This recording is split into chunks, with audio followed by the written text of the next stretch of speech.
2월 22일 목요일 사망 권세를 이기신 생명의 주님. 마가복음 16장 1절에서 8절까지. 안식일이 지난 뒤 막달라 마리아와 야고보의 어머니 마리아와 살로메는 예수의 시신을 바르려고 향품을 사두었습니다. 그 주가 시작되는 첫날 이른 아침, 해가 막 돋을 때 여인들은 무덤으로 가고 있었습니다. 그들이 서로 말했습니다. 무덤 입구에 있는 돌덩이를 누가 굴려줄까? 그런데 여인들이 눈을 들어보니 돌덩이가 이미 옮겨져 있었습니다.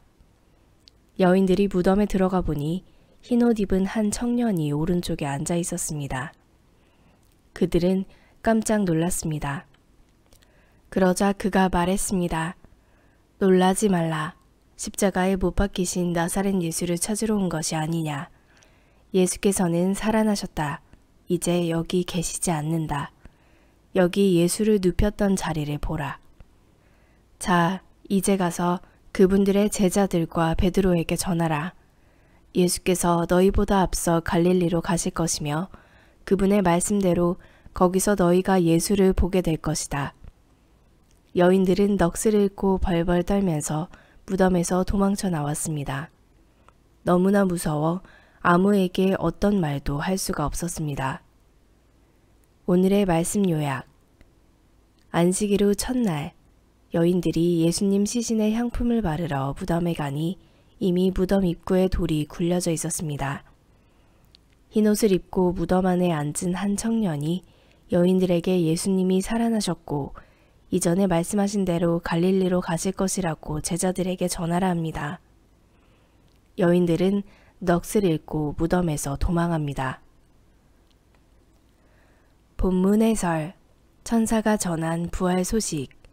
16장 1절에서 6절까지. 예수님이 유월절 어린 양으로 십자가에 못 박혀 돌아가신 날은 안식일 전날입니다. 안식일에는 노동을 금했기에 아리마대 사람 요셉의 주도로 예수님의 장례도 안식일 전날 마무리합니다.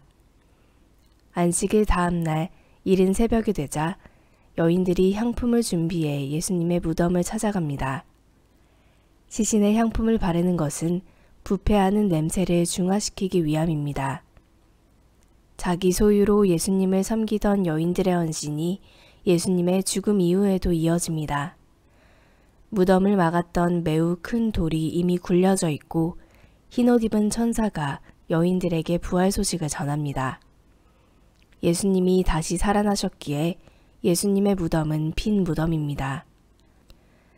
하나님 아들 예수님은 죄와 사망 권세를 이기시고 부활하신 생명의 주님입니다. 빈 무덤 안에서 흰옷 입은 청년이 여인들에게 전한 소식은 무엇이었나요? 약 2000년 전에 일어난 예수님의 부활을 내가 확신하는 근거는 무엇인가요? 갈릴리에서 만날 부활의 주님.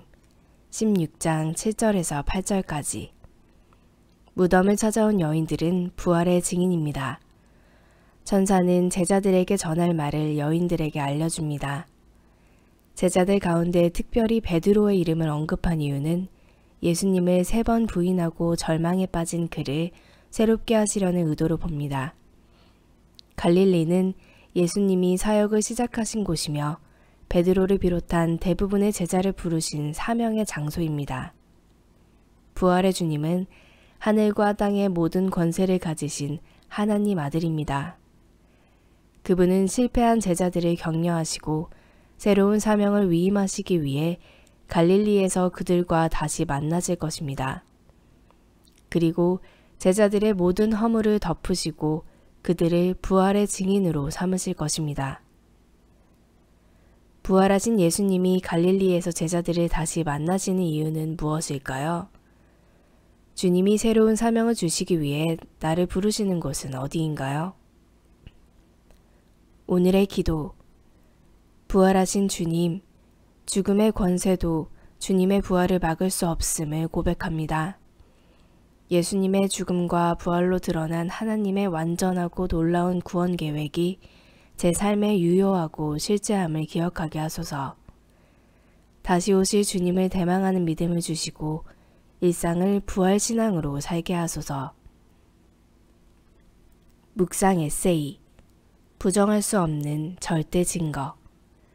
하나님에 관한 불변의 진리. 조시 맥도웰. 예수님 시대의 두 사람이 예수님의 죽음 후 나누었을 법한 대화다. 메시아 운동은 계속될 것 같아. 갑이 담담하게 말한다. 내 생각도 그래. 을이 고개를 끄덕인다. 그의 제자들이 어떻게 할지 궁금하군. 상황이 쉽지는 않겠지만 그래도 운동을 이어갈 수 있을 거야. 어떻게? 메시아가 죽었는데 누가 메시지를 전해? 이미 받은 메시지가 있잖아. 예수가 죽었으니 군사봉기로 로마를 전복시킬 수는 없겠지만 제자들이 그의 위대한 가르침을 전파할 수는 있잖아. 이윽고 을이 진지한 표정으로 입을 연다. 맞아.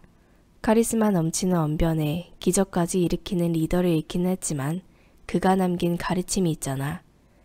특히 내 이웃을 내 몸처럼 사랑하라 라는 가르침을 실천한다면 사회에 큰 도움이 될 거야. 이것은 부활을 모르거나 믿지 않기에 십자가 사건의 참된 의미를 결코 발견할 수 없는 이들이 할 법한 대화다. 인류 전체의 운명이 걸린 십자가와 부활은 세속적 메시아 운동 이상의 것이다. 사탄은 어떻게든 이 의미를 축소시켜 사람들이 부활을 믿지 못하게 한다. 그러나 예수님의 부활에는 빈 무덤이라는 확실한 증거가 있다. 더 확실한 증거는 빈 무덤을 처음 발견한 사람들이 당시 법적 증인 자격이 없는 여인들이었다는 기록이다. 부활이 꾸며낸 것이라면 여인들을 첫 증인으로 기록할 이유가 없다. 예수님의 부활은 부인할 수 없는 사실이다. 한절 묵상. 마가복음 16장 3절에서 4절까지. 슬픔과 절망에 사로잡히면 약속의 말씀이 기억나지 않을 때가 있습니다. 예수님의 십자가 죽음으로 슬픔에 짓눌린 여인들은 예수님 말씀을 기억하지 못했습니다. 그러나 예수님은 말씀하신 대로 부활하셨고 무덤의 돌을 치워놓으셨습니다. 슬픔과 절망, 의심과 염려로 주님 말씀이 기억나지 않아도 주님 앞으로 나아가야 합니다. 무덤에 돌을 치우신 주님은 우리 삶의 어떤 무거운 짐도 치우고 해결하시는 전능하신 하나님입니다.